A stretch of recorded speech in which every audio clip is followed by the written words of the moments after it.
Tran, and today I will discuss the significance and components of the guitar. Okay, so let's get started. So is there ever a time when you thought about the guitar? You should give it a try. You might be interested. Just starting off, what is the guitar? So guitar is a flat fingerboard string instrument with a long fretted neck with around 6 strings. The instrument originated in Spain around the 16th century, where early guitars during the Renaissance were narrower than the modern and classical guitars we have today.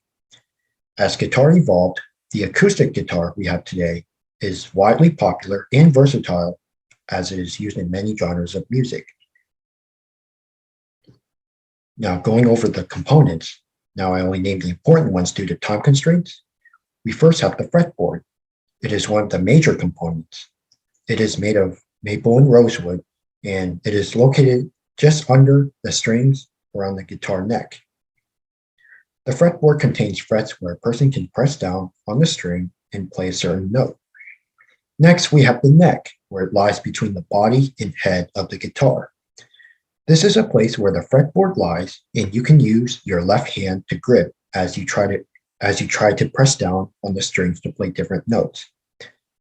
We have the sound hole, and this refers to the hole of the guitar.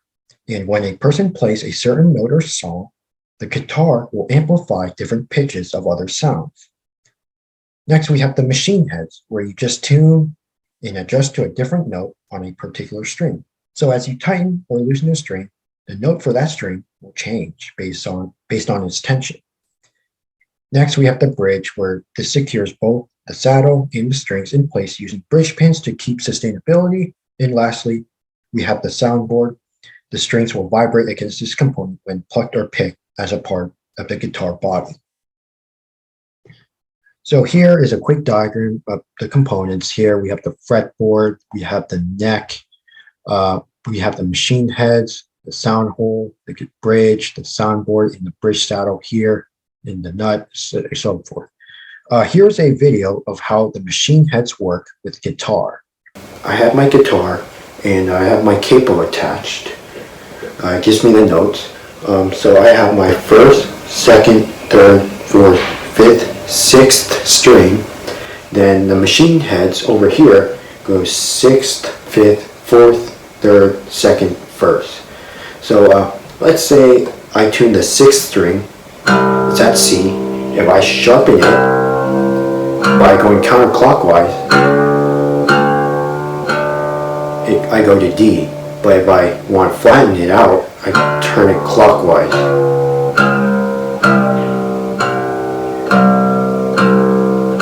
So that's just a general overview of tuning a guitar. Okay, so hopefully that helped your understanding of machine heads with guitar.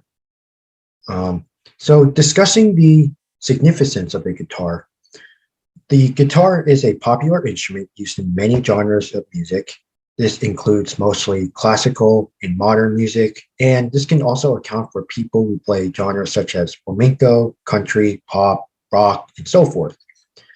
Another significance is that most famous classical composers have composed pieces that can be translated into guitar. This includes composers such as Isaac Albéniz, Niccolo Paganini, Beethoven, Bach, and so forth.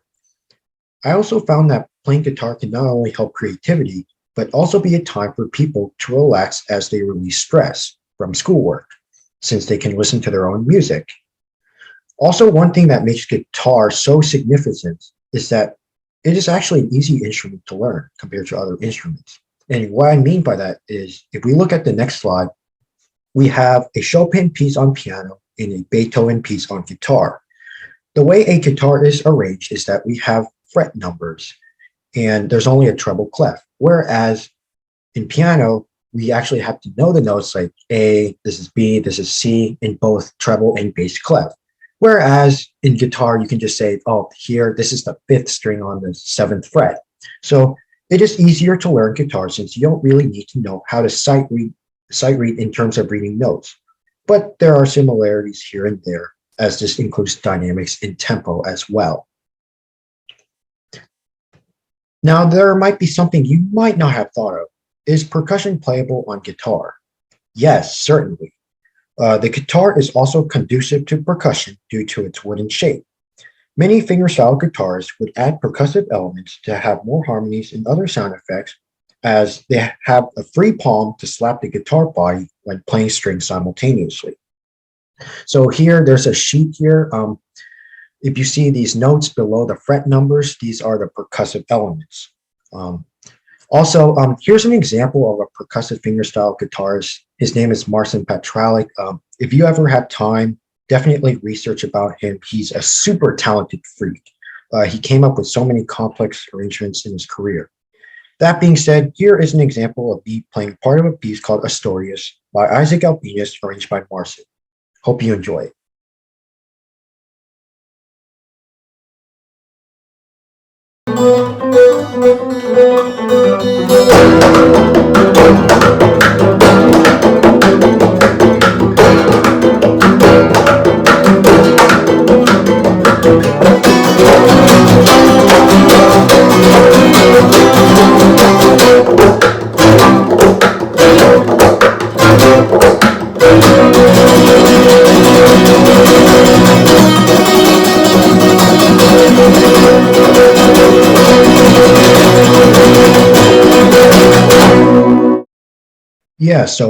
That was just an example of one of his arrangements that I have fun playing around with sometimes.